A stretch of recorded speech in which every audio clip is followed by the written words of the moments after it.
Shopee ata. Shopee ata. Ate. Yan na kayo CCTV uncle eh. 11.5. Oh, ano yung order mo uncle? 11,000. 11,000 daw. Paano yung order mo uncle? Wala akong in-order na 11,000.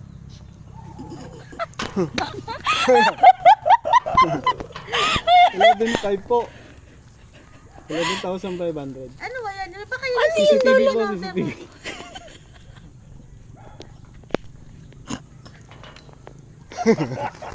Magkano ba talaga? 11,500 po, uncle. Ano ba pinipindot mo lolo sa Shopee mo? Wala akong pinindot. 2 piraso po ito eh. Oo. Baka yan na Hindi kayong nag-order, hindi ako. Hindi ka ba nag-check sa Shopee mo? Hindi ako nag-order. Sige po, sa inyo Sa na. Efren Booksit yan kuya? Ha? Naku, Kuya. yan po sa inyo yan, sir. Efren Booksit ba yan? Opo, Efren Book. Kaso baka Patingin nga ng address. Ito po, Esperanza. Booksit po eh. Kung tarot card, ayan, madalas kong in-order. Kaya lang loko-loko ang Shopee. Yun lang. Kuan, anong tawag daw? Sige. Disapprove yung Mainit na, Uncle. Shopee. Mainit po.